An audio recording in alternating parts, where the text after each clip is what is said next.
Trigger warning. This podcast episode features discussions of cancer, emotional and narcissistic abuse, and financial abuse.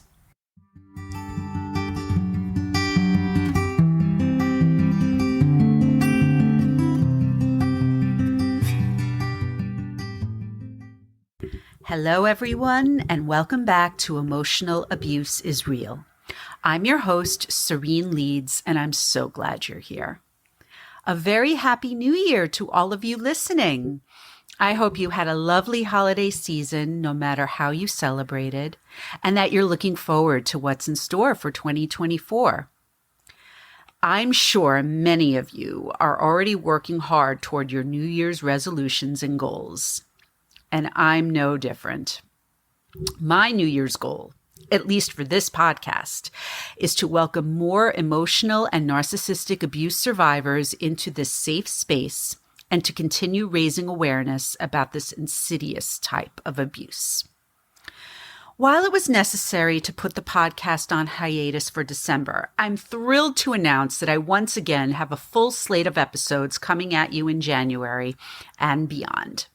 But as always, before we get to today's guest, a few requests. First of all, please make sure you're subscribed to this podcast on either Apple Podcasts or on Spotify. Second, please follow me on Instagram at Sarene Leeds Writes. That's SareneLeedsWrites. And please also follow our Facebook page, Emotional Abuse is Real. Links are provided in the show notes. I'd also like to remind you about my free newsletter. This is a great opportunity to stay up to date on my latest published articles as well as new podcast episodes. Also, it's a wonderful way to stay in touch with me directly, especially if you are a business or brand owner. Did you know that in addition to my journalism work, I'm a professional writer specializing in website and email copy? Well, now you do. And if you're in the market for someone who can make your business copy sparkle, I'd love to talk to you further. Make sure you watch this space and my Instagram because I'm currently cooking up a fun new freebie for all new subscribers. Until then, I've left the sign-up link to my newsletter in the show notes. You can also subscribe directly via my website, SareneLeedsWrites.com. Speaking of my website, are you mulling over possibly hiring me to do some fabulous copy work? Hey, that's awesome, but don't just rely on my own self-promotion. You can find several glowing client testimonials over on SareneLeedsWrites.com as well. As for the podcast, this is your friendly reminder that if you're a listener and you'd like to share your story on the podcast, please don't hesitate to reach out via Instagram, via our Facebook page, or via email at hello@SareneLeedsWrites.com. Anonymous guests are always welcome. Another way you can support Emotional Abuse is Real is by heading over to Apple Podcasts and leaving a rating and writing a review. The more reviews we get, the easier it is for people to find this podcast. Finally, please consider donating to our Buy Me a Coffee page, which I've linked in the show notes. As I've said before, this is a one-woman operation, and your donations help fund the podcast's production costs. If you can, please share this podcast with anyone who might benefit from it. I truly do believe that we are building a community of survivors with emotional abuse is real. And the more awareness we raise, the easier it will be for victims to come forward. My guest for today's episode is Julie Keating. Julie is a mom of 6, a writer, and an emotional abuse survivor. After losing her first husband to cancer, Julie married a man who turned out to be her worst nightmare. In our conversation, we talk about how she had to give up almost everything just to be free of her emotionally abusive husband. But, as she'll tell you, it was absolutely worth the sacrifice. I am so grateful to Julie for her unflinching honesty about her experience. So, without further ado, here's my conversation with Julie Keating.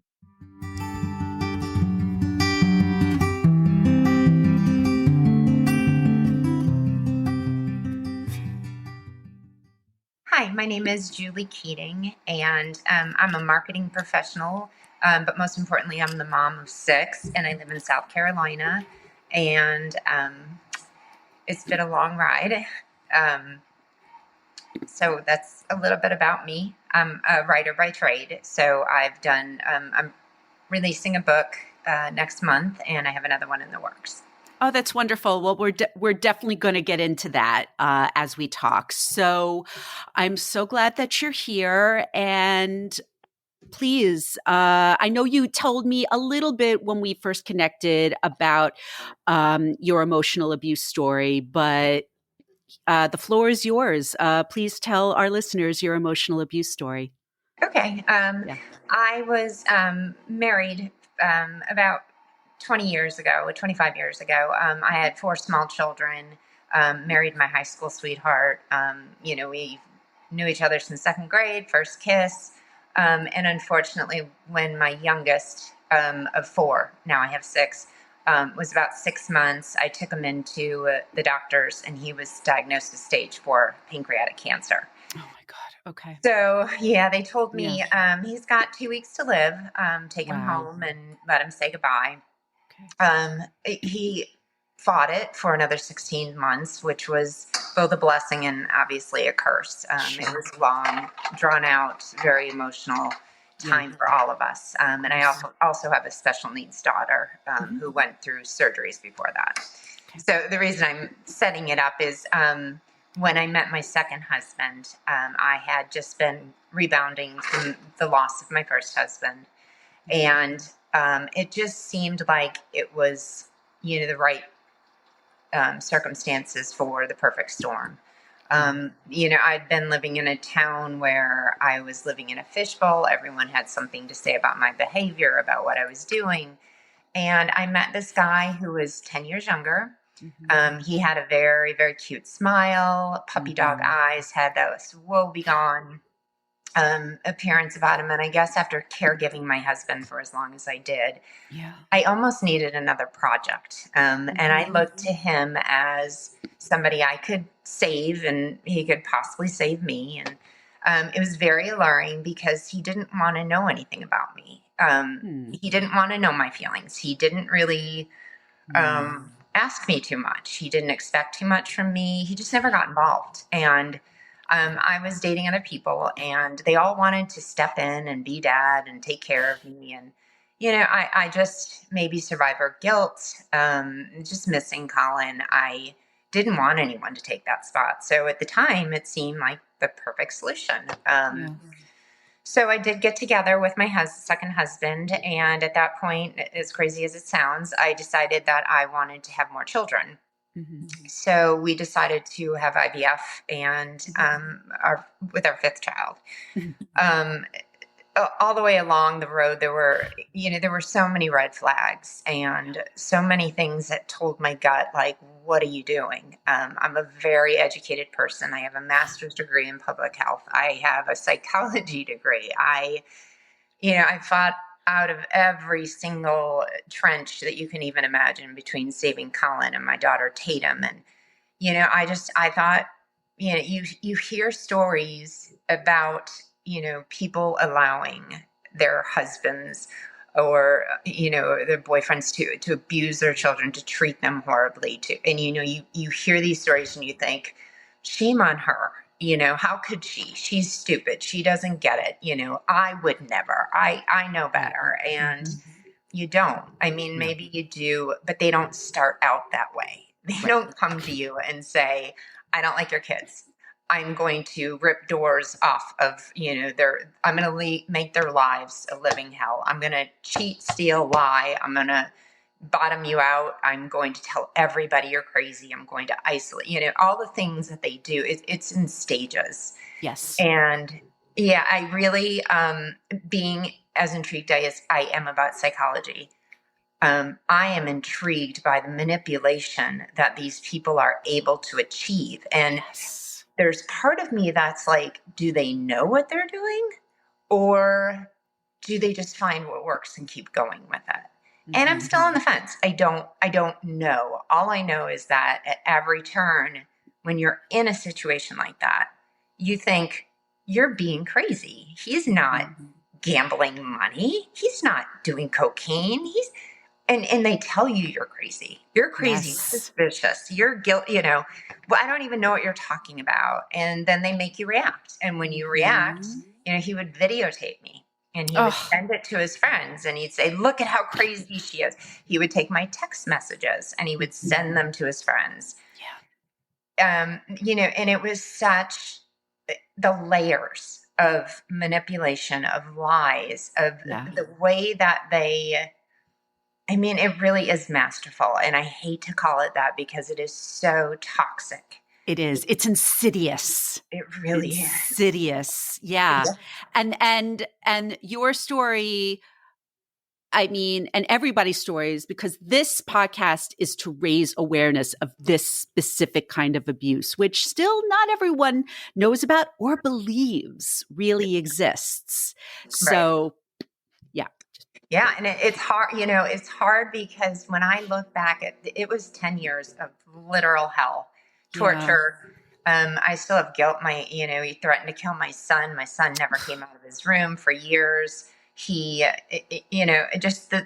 It wasn't me.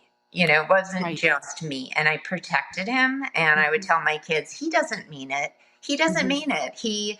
You don't know him the way that I know him, because it was almost as if he would choke me out, and he Mhm. would be Mhm. choking me and choking me. And then just right when I had had enough and I felt like I was going to die and I Mhm. needed to get out of this situation, he'd let me go. And it felt like he was saving me, which is the craziest thing in the entire world, that the person Mhm. that's killing you, when they stop, you know, killing you, you are thankful and you Yeah. go right Yeah. back to it. Like, he Yeah. saved me. Exactly. I mean, what you said before about um how you have a master's degree, you have knowledge of psychology, you have a knowledge of public health.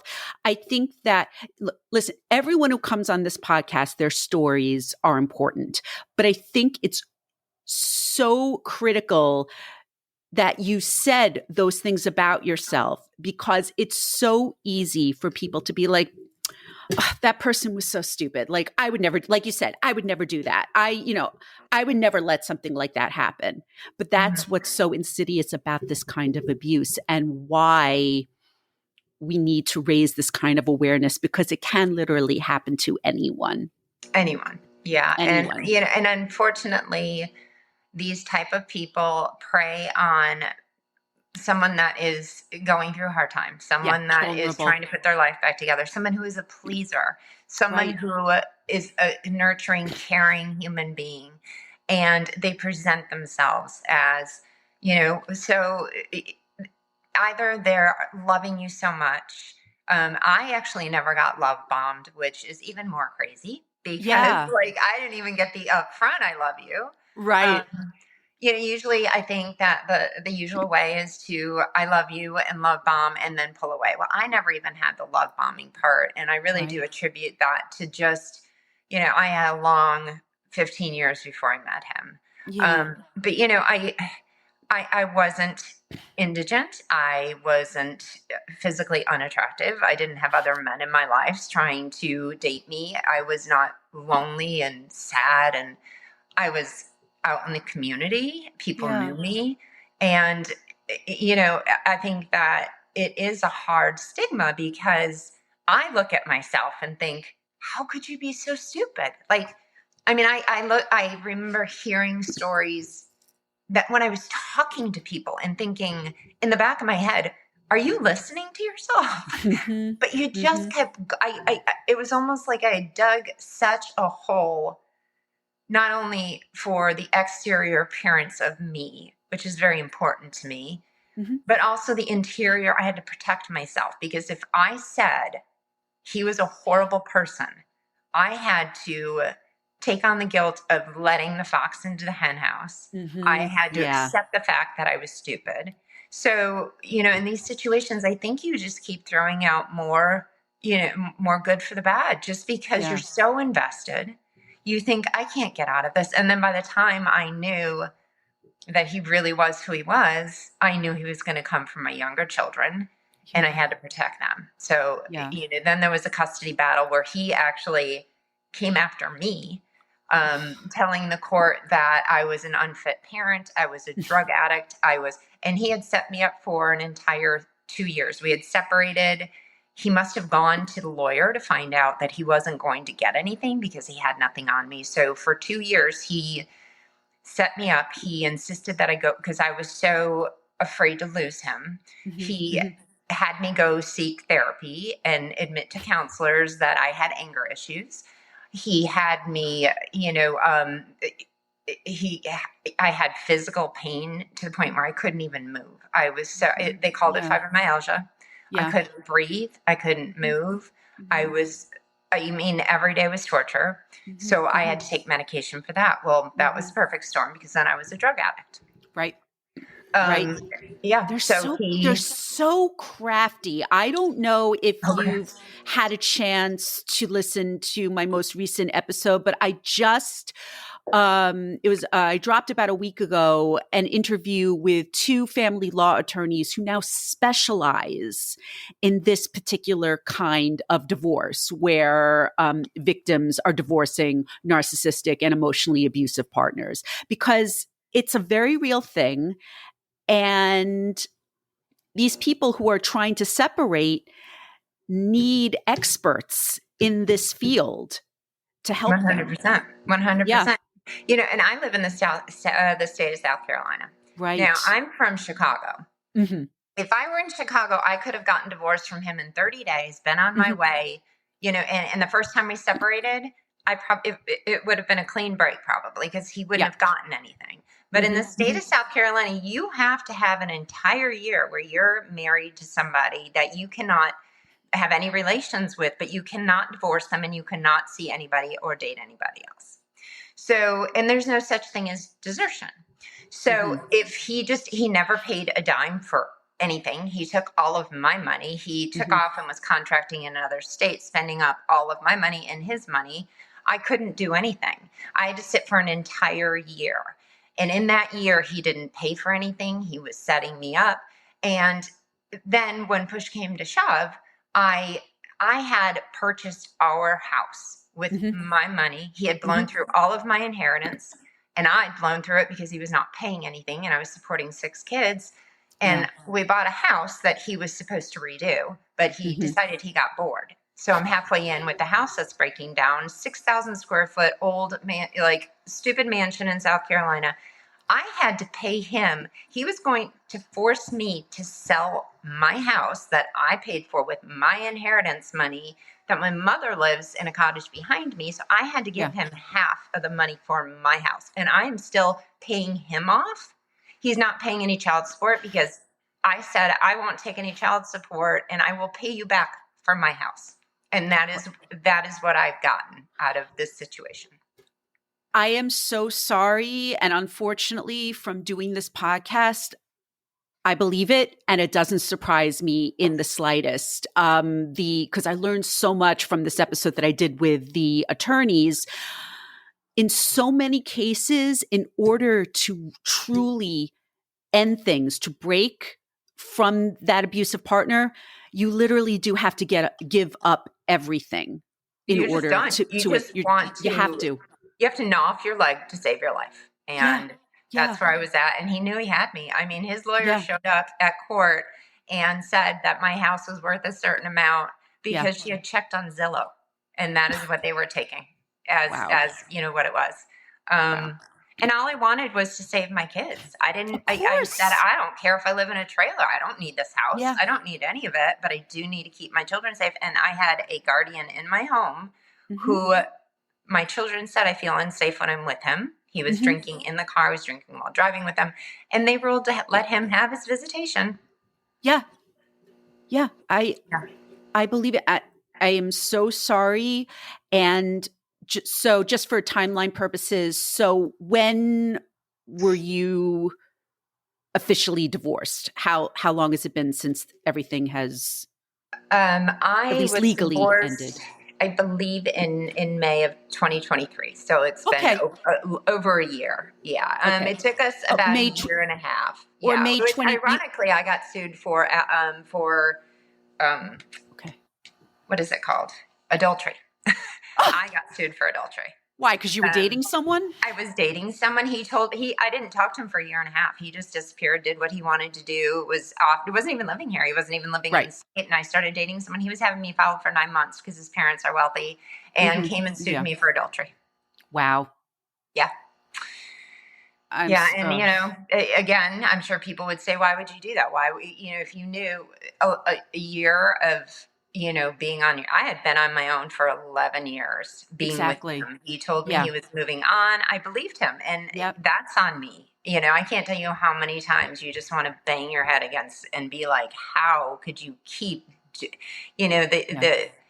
when the fog clears, and it has Hmm. taken, there's still parts of me that don't want to believe that he took my engagement ring and sold it and replaced Sure. it with $100 $14,000 ring with $100 because he was paying off his drug habit.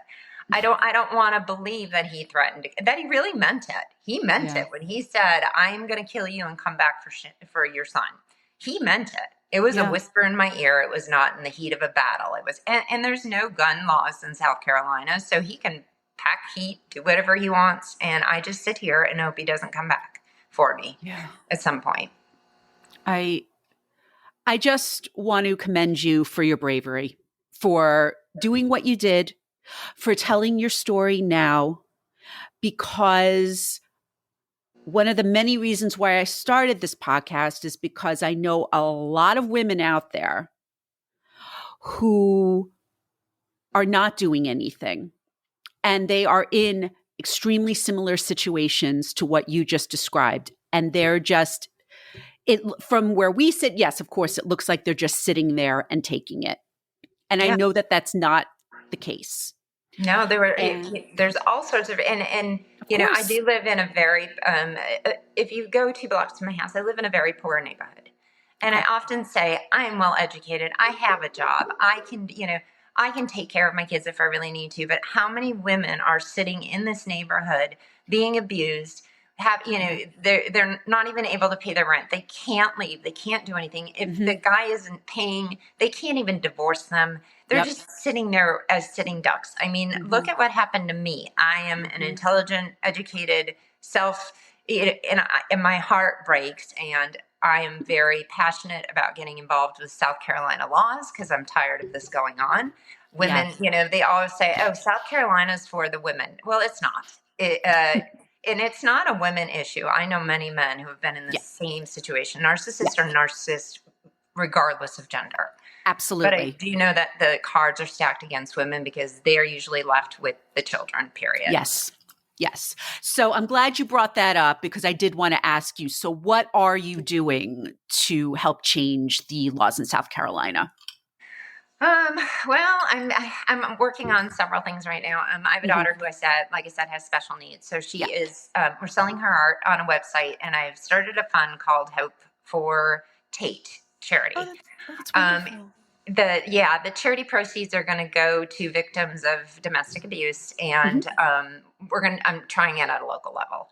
Okay. I haven't decided whether I want to kind of run for any kind of office. I considered it. I think I Hmm. would be a good candidate. But most importantly, I've written a book about Colin and my life. Yes. The second book I'm going to be releasing soon. And ironically, I was saying to my mother the other day, I'm sure everyone will want to read the endearing love story, but everyone is going to want to read about the sociopath that you lived with because it is so intriguing. I mean, as I said, I would have never guessed myself to be in this situation. And even when I unfold what I didn't know, it's a mystery to me as well. So I'll be Sure. unfolding things as I'm writing it for other people. But, I'm just kind of trying to use that forum. I do know some lawmakers in South Carolina that I'm friends with. Eventually, I might take that turn. I hope to, but I'm Yeah. very passionate and I'm very passionate about pancreatic cancer. But domestic abuse is something that I feel I can personally do something about, Hmm. and Hmm. something needs to be done. My worst day today is 10 times better than my best day with my ex-husband. Of It was course. an unimaginable nightmare. It was hell every day. And I feel Yeah. bad for, all those people out there that are in it, can't find their way out of it, Yeah. and are just stuck. I mean, it's a horrible feeling. Yeah. I say it is true because there are many, many, many, many, many people out there who are in that situation. And I bring it up from time to time, but there is one specific person who is in my life and that I can't name, and that I just wish she would listen to this podcast and just know that there are possibilities out there because Well, when yeah, someone yeah, beats you down, I mean, yeah, so when you're beat down yes, for year after year, because sure. they start with, I am a very outgoing person. I Mhm. walk into a room and I'm hugging everyone. He would say things to me like, "People just don't like you, Julie," Oh, and for I was heaven's like, sake. "What do you? What? Why don't? Well, it's just you, Julie. Nobody likes you. I mean, Yep. you're mean to people. You're rude. You're crazy." And so he would have these conversations behind my back, and any room I would walk into, I would immediately have to change who I was and be overly nice and overly like, "What has he told you?" In the back of my head, "What has he told Yeah. you? What are you thinking? What have you heard?" And so I wasn't myself. And Yep. they were looking at me like, "Yeah, look, she's crazy. Look at the way she's acting." And it was all because nobody knew what was going on behind the scenes. They knew he Mhm. was a bad guy. They knew he was rude and offensive. They knew he was racist, but they didn't understand that I was being tortured and being told over and over how stupid I was, how nobody likes me, how anything, I was fat, I was old because I was 10 years older than him, Yeah. Yeah. Yeah. and just, and I was, he would tell people that I was taking all of his money. He would tell people that he was working so hard and I was just off vacationing with the kids all the time. He even got, his parents would sit me down and say, "Well, what are you doing with all of his money?" And I'm like, "His money?" Like, Wow. yeah, so he was Ugh, telling his parents that I was worst. spending his money, and his whole family thought that I was crazy, that I was Mhm. abusive to him. It's like when you're trying so hard and then you explode, because I would just get to a point in an argument with him. I'd be like, "Are you coming home at 6?" 6 o'clock would roll on, 7 o'clock. Yeah. And I'd keep my mouth shut. I keep my mouth Yeah. shut. Just, Julie, just don't cause problems. And then I would just blow, and I Yeah. would text message, and I would get infuriated, and I got crazy eyed, and just the hurt and the anger and the frustration would just be so great. And then I would wake up in the morning and it was like a drug habit. Like I would wake Mhm. up bottomed out thinking, "You did it again, Julie. You did this. You caused him to leave. You caused him Yeah. to go to a hotel room. You yelled at him for no reason. You started this. This is on you. The kids heard you fighting last night. You know, you threw his stuff out in the front lawn. It's you. It's you. It's you." And it would be every 2 weeks where things would calm down. I would beg him to come back. Then a fight would come. Then he wouldn't talk to me for 3 days, because that would be the punishment period where Mhm. I would beg and cry and, "Please don't leave. I'm so sorry. I'll quit, Yeah. drinking. I will quit, I will work out more. I will, whatever it was. I will go to self-help. I will, I will take care of me. I will fix me, because obviously it's a me problem." And, Yeah. you know, it was a perfect setup, because Yeah. I would send him these text messages saying, "I really lost my temper. I'm so sorry. Please just take me back. Sure. And that's what he would record and he used. And I did look crazy. I mean, he did a fantastic, I was crazed. He would call the police, and um, the police would show up, and I was like, "Why are the police here?" Yeah. And he did it so that he was telling everyone that I was calling the police because I was crazy. And they were showing up, and it was on record that it called from the house, but not that he called. So all Right. those times he called the police, he was saying that I was calling the police and being crazy and kicking him out. His parents filed, called the police and said I was stalking them, Mhm. and that Mhm. I hacked into their email, which, by the way, if I could do that, I wouldn't be sitting here with you today because I Right. would be working for Apple. I can't, Right. I said to them, I can't even hack into my own stuff. Like, how would I be hacking into but it was a complete orchestration Yeah. that, again, so much energy. I mean, when I think about the amount of time plotting and planning and scheming, Yeah. instead of just being a good human, a good father, a good anything, that is what he threw his energy into. Yeah. And if you asked any of his friends, his family, him today, I was still crazy. I took all of his money and they still believe it. I just gave up and walked away. I'm not going to fight with it anymore. Exactly. You believe what you have to believe. And, for those people that are sitting out there, because that is a big deterrent, you're Yes. not going to leave alone. And to be honest, if you do leave alone, those people were not your friends. They were not there for you, and you do not need them because they are just as bad as the person abusing you if they don't give you the floor to tell your side of the story. Yeah. If, I had friends that I'd known since first grade, and they were taking his side. And I thought, you have known me for 45 years. You have seen me with my children. You have seen me nurse my dying husband. I thought that you knew what I was and what I was capable of. And they chose to believe that I was crazy. I was broken. I was insane. It was me. Everything was me. Mm-hmm. And that is so hard to accept. But, of course. Of course. when I look back on it, they weren't my friends. No. And as hard as it is to walk away, cut ties, say, okay, I will accept what you think of me because that is on you. Yeah. You are the one that I can't take responsibility for the way that you feel about me because it's not me. I haven't done anything. I haven't done anything to you. And if you choose to believe that, I'm not going to waste my energy trying to change it either. But that is a very hard thing to do, to feel like you're going to walk away losing everything. And you do. I'm not going to lie. But the everything in that scenario isn't what you think it is to begin with. Exactly. And you cannot change people's minds in most cases. And that's, I know, something that is so hard to accept. It is. And especially for, like I said, narcissists choose people with those traits that really do care. I care probably more than I should about what people think about me. I'm very, very concerned about being a good person, about loving the people that I love, about protecting them. And they play on that so well. They find your biggest Achilles heel, your biggest insecurity, and they pound it into the dirt every day. They do. My abuser, who, if you've listened to the podcast, was my boss. I've always had low self-esteem up until a few years ago.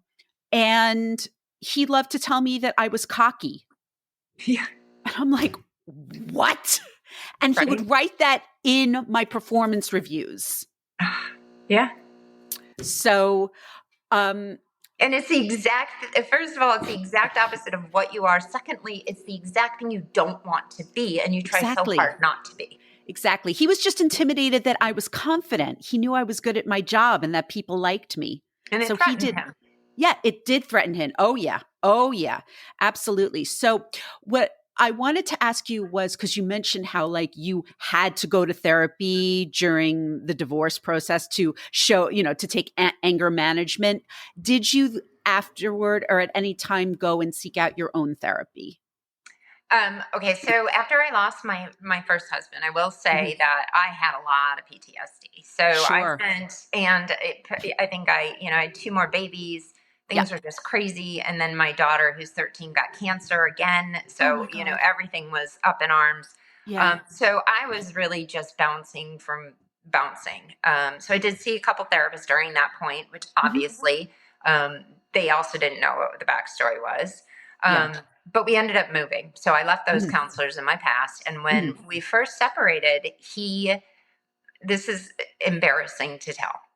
I wanted him back so badly that I said, I'll go with you. He kept telling everyone I had bipolar personality disorder, or I think that was it.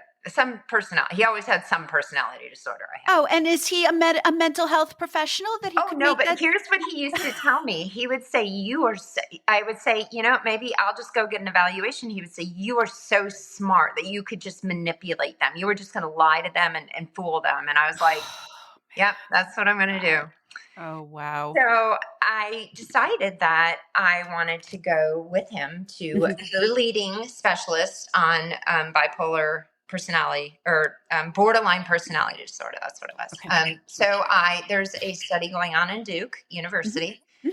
So again, I'm in psychology. So I was Yep. like, surely I am going to go there. And this woman and I drove with him.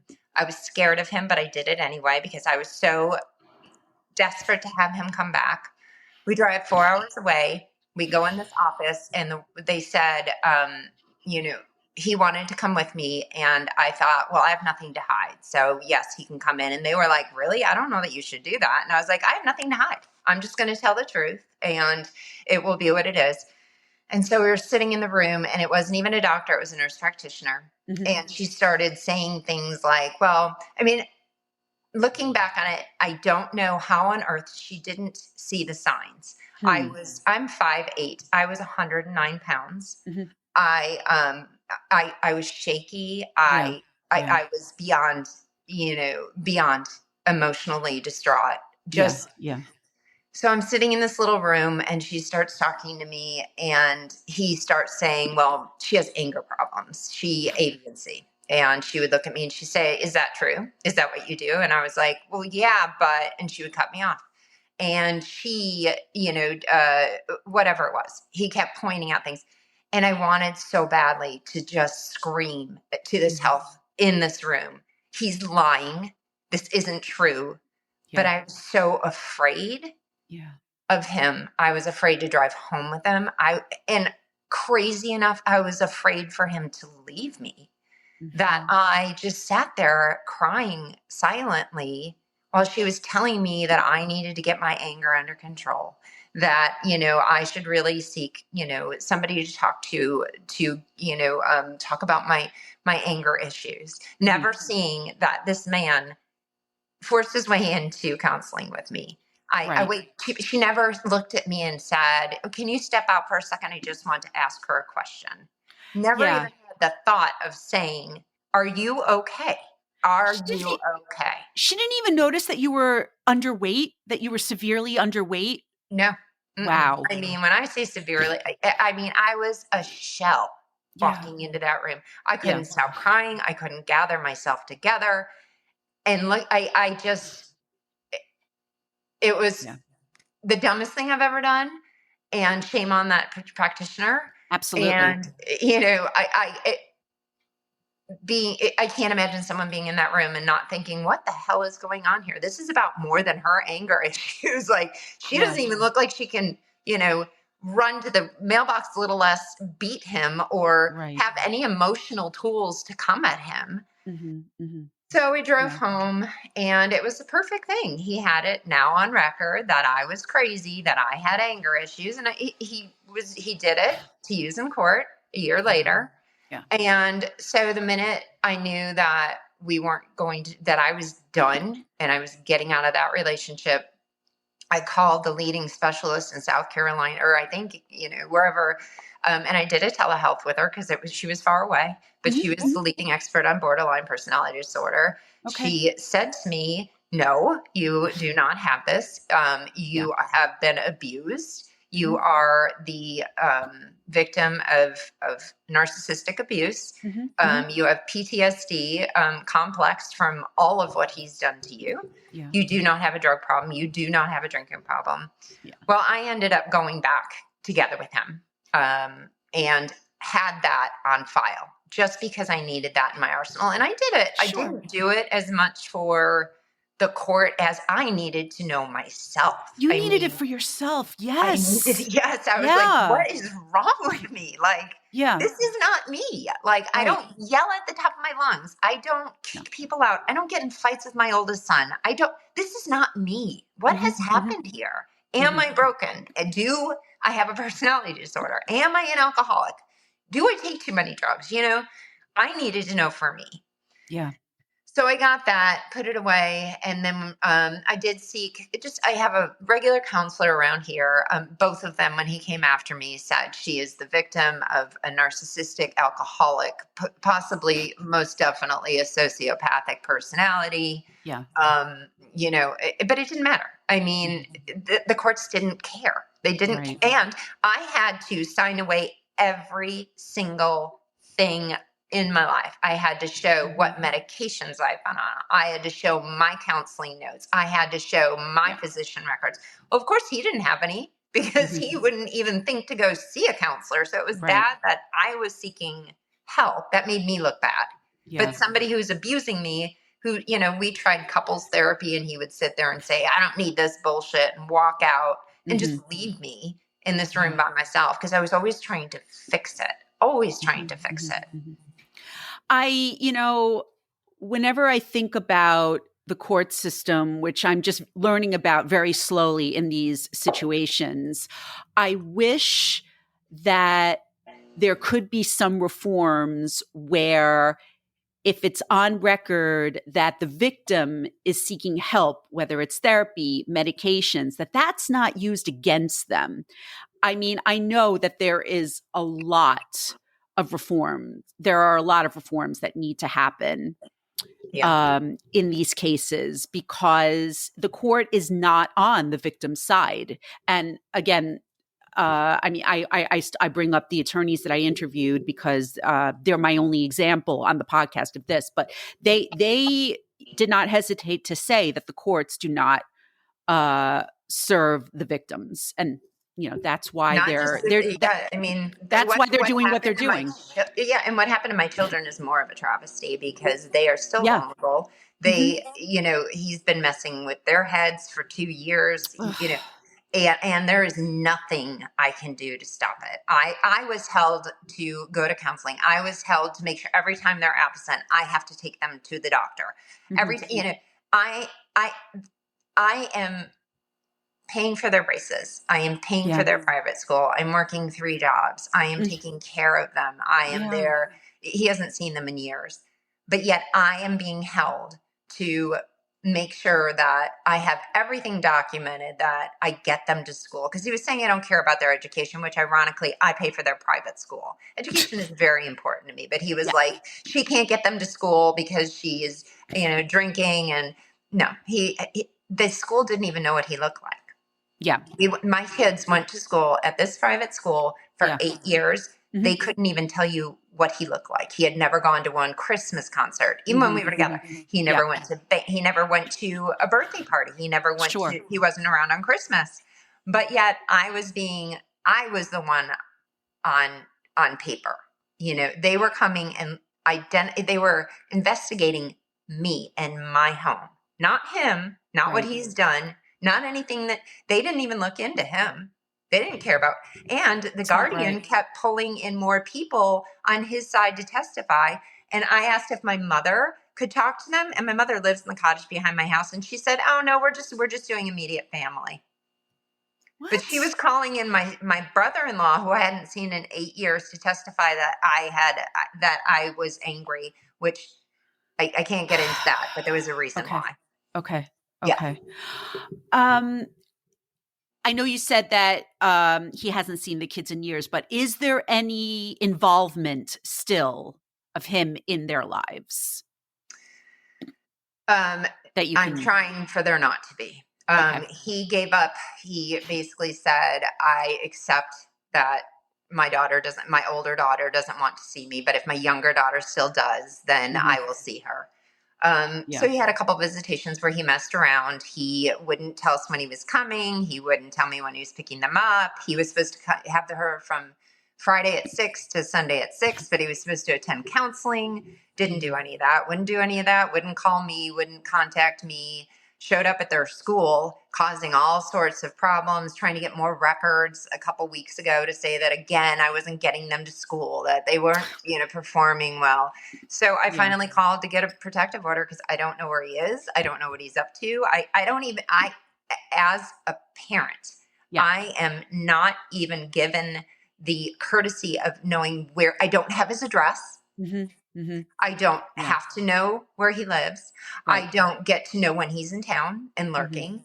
I don't know anything about him, and that's okay. But Right. I cannot take my child overseas. I cannot make a decision for my child because he gets he has a Right. stake in it. I have to let him know what's going on.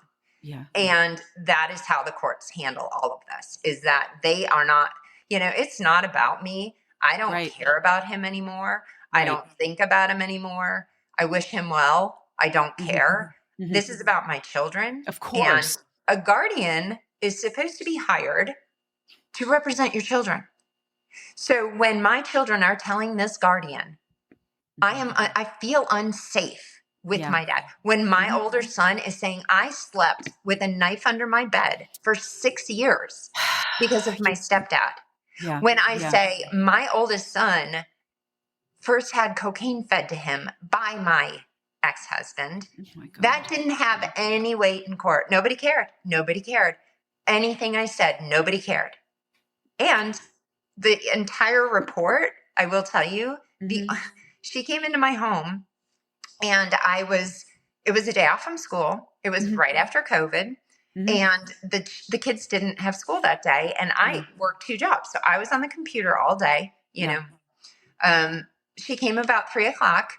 They were still in their pajamas. Their hair was not done. I don't care. I mean, they were home from school. I wasn't going to, it's their free day.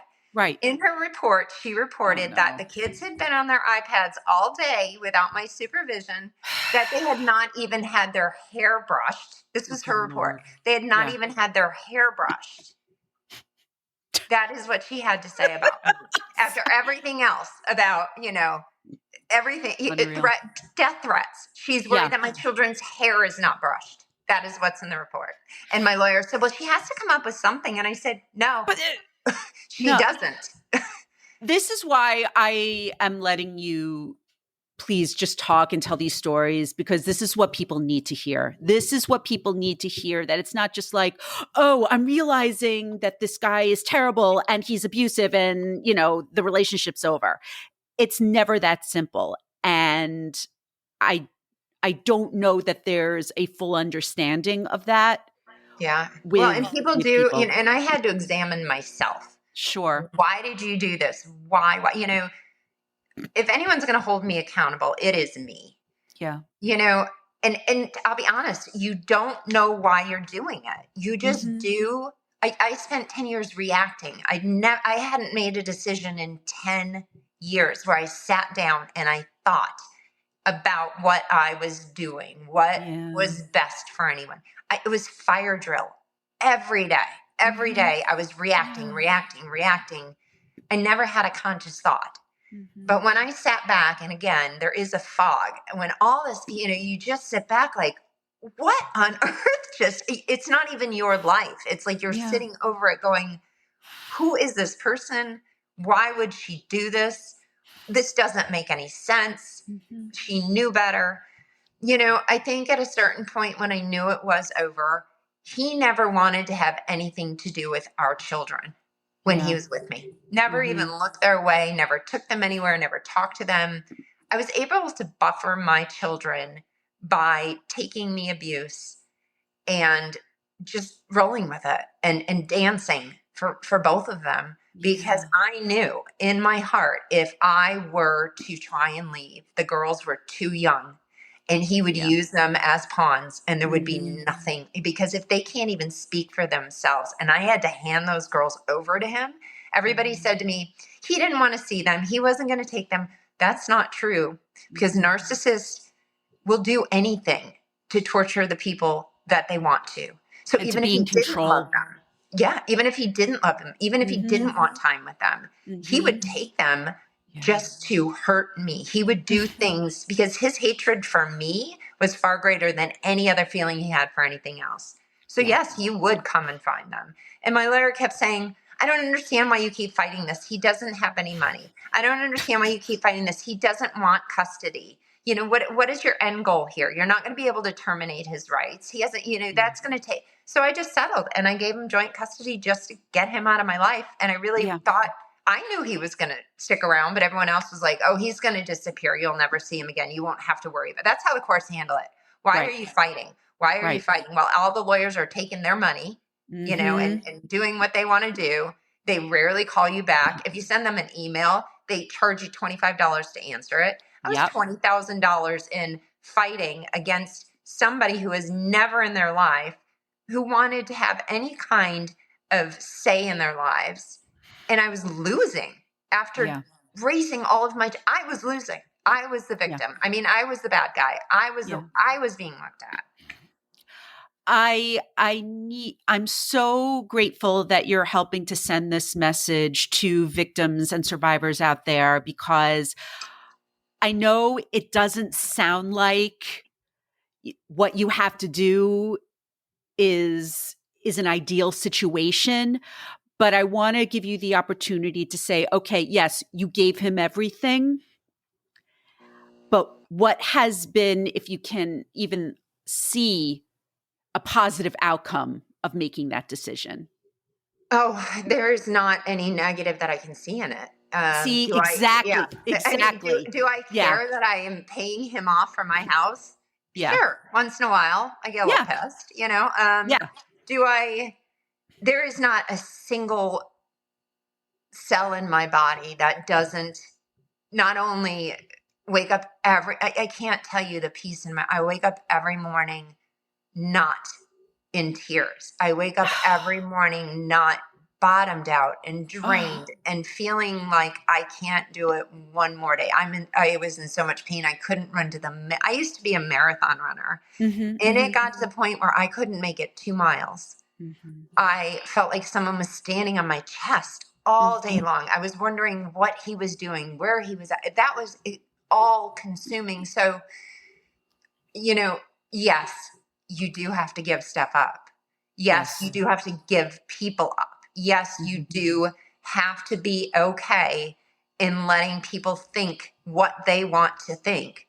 But it can't hurt you once you're whatever those people that I left behind, or they left me behind, however you want to look at it, I don't miss them. I don't sit there any day thinking, gosh, I really wish we were still friends. They gave a lot to my life.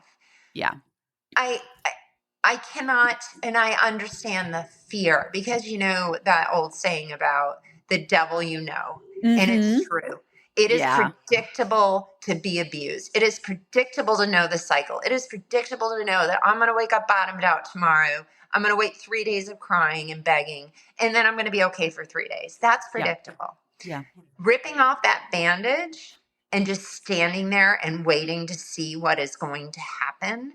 I'm not going to lie. It was a year of hell. I mean, every day, what is going to happen? What is going to happen?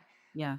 But there was an end point. If you stay in these relationships, there is no end. And even if there is an end, it is never a good one, ever. So whatever you think is going to be bad from leaving is 10 times worse from staying. And it is, I understand the fear and the dependence and the low self-esteem and the desperation and and it was after everything I've been through, with my daughter and my first husband, that was the hardest year of my life. But I look back, this was, we have Thanksgiving and all of my children are here because he put a rift between me and my older son. We're all here. Everybody's laughing. Nobody's fighting. Nobody's on the outs. We're playing games. I'm having a grandbaby in March. I'm very close to his. That's great. And it's like none of that could have happened. I was not speaking to my older son because he was lying to my older son and he was always in there causing problems. Yeah. And I'll say it till the day I die, I would rather live in a trailer than to ever have to even have he tried to call me a couple weeks ago, I guess, because his dad died. And I thought, I am never picking up a phone for you again. If you want to text me, but the minute you engage, the minute you get sucked back in, because I will tell you, even in that year, there were so many times when I would reach out and say, can't we just be normal for these kids? Can't we just come to a conclusion? Can't we just, you can't just, because Yeah. there is no reasoning with these people. You can't Correct. possibly even know what they're thinking, and they are never going to give in. They are No. never going to do the right thing, and they are No. never going to be a good person, no matter how much you want for your children, for you, for them. They are never going, they're not even capable of it. Yeah. Thank you. Thank you so much for that. I wanted to make sure I gave you some time to talk about your books. So again, because I am so sorry for what happened with your first husband. Thank you. And so I just wanted to give you an opportunity. So the book about that relationship, so that's published and that's available? It's not. So I had it Okay. sitting on my computer for about 15 years. I Okay. wrote it. It's called Notes from a Blackberry because when my husband was going through chemo, I thought it was going to be this wonderful time for us to sit around, and it wasn't. He was so No. sick that I had a Yeah. BlackBerry, and actually, I was Oh, yeah. explaining to Me my too. daughter what a BlackBerry last night was, and it would bother him if I would type. So I took my BlackBerry and I started writing a story of our other daughter, Tatum, who Mhm. she has primordial dwarfism. Mhm. She was born with all kinds of medical malpractice things. She had her throat reconstructed. So I Mhm. started writing her story and how Mhm. crazy it was because we didn't know what she had. Okay. And then it kind of, started to flow into Colin, and I was able to kind of document our last couple months together. So it's raw, Okay. it's emotional, it's a Yeah. love story. Oh. But it sat for 15 years. And, of course, my ex-husband kept telling me how stupid I was and I was a horrible writer, no one, whatever. Well, one day I just said, I had promised my husband, Colin, your death is not going to be in vain. I'm Mhm. going to do something. I'm going to tell people your spirit. So I wrote this book, and Mhm. I finally decided to go through it and have it published. And that's why it's called Notes from a Blackberry, because I would write it, email it back to myself, and then I pieced it together. That's a great title. But Yeah. thanks. Yeah. The craziest part was I was forced to go back and reread it because I've been very scared too. And Sure. uh, after I finished it, I put it down. I thought, oh my God, the crazy shit didn't even get started. Like that wasn't even crazy. You wait, you want to know crazy. So Yeah. I sat down at my desk, and within 2 days, I had written my second book. And again, like I said, in Daring Love Story, Hulu special on the second one, because I married Dirty John, and I'm probably the next season. But yeah, what I'm really trying to do, the first one is to raise awareness for pancreatic cancer, and Yeah. all that Of Tatum's course. been through, and raise funds for families in need. And I actually had this conversation with my friend today because the second book is not done. The first book will be released by year's end. Okay. The second Great. book, yeah, and again, it's Notes from a Blackberry, and hopefully, like I said, by January, I'm just working on the sleeve right now, and it'll Sure. be available on Amazon and Target and Walmart, all those places. Okay. Wonderful. Great. And then the second book is hopefully in the works, but I set up Tatum's charity to be for people with domestic abuse. And my friend was like, you can't throw that in because it doesn't relate to the first book. And I said to her, I can't not throw it in. I got a Yeah. message from someone on Facebook last night saying that she was trying to leave her husband and she didn't have resources. So I said, I have to include that. If people don't understand the relationship or I have to Now you in my have. good conscience. So Yeah, you have to. So on that note, I would love to give you an opportunity to tell the listeners how people can connect with you, the website for the charity, social media. sure. Please. Yeah. Yeah, thank you. You're welcome. It's all under Hope for Tate. It's HOPE, Hmm. the number four, Hmm. TAYT. So it's a Shopify site where we sell. She's an amazing self-taught artist. It's funny because you see her art, and I look at it, and as a mom, you're like, oh, it's good. But then you realize everything that she's been through to get to the point she has, and it's miraculous. So Hmm. we're selling her art on different, printing, and proceeds go to the charity. Hmm. And then my book, you can reserve my book on there. The first Okay. book, the second book will be coming out. But yeah, it's hopefortate.com, at Hope for Tate, and Facebook, obviously, Hope for Tate. Okay, wonderful. And the book that's coming out is Notes from a Blackberry. And yeah, thank you so much for sharing that. And I'll link everything in the show notes. So, Julie, Well, thank you. I It's just want to nice to be thank able you to tell so my much. story. Of course. Julie, I just want to thank you so much for coming on the podcast and for being so raw with me and for sharing everything. I know these stories are going to help people. I hope so. So thank you so much. It really Thank you was a for doing pleasure. this. I appreciate it.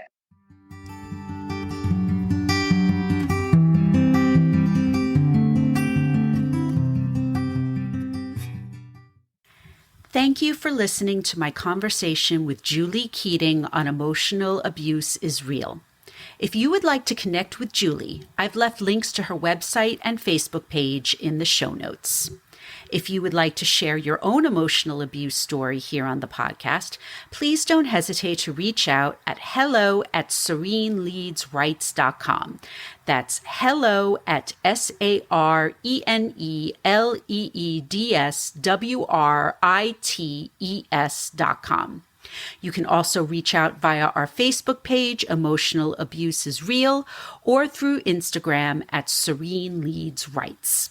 Please note that this podcast should not be used as a substitute for professional mental health services. If you are a victim of emotional abuse and need help, please call or text the Suicide and Crisis Hotline at 988, or call the National Domestic Violence Hotline at 1-800-799-7233. You can also text START, START, to 88788. Once again, don't forget to subscribe, rate, and review the podcast on Apple Podcasts. Follow me on Instagram and on Facebook. Sign up for my free newsletter. And if you can, please support us through our Buy Me a Coffee page. Thanks so much for listening, and I'll see you next time.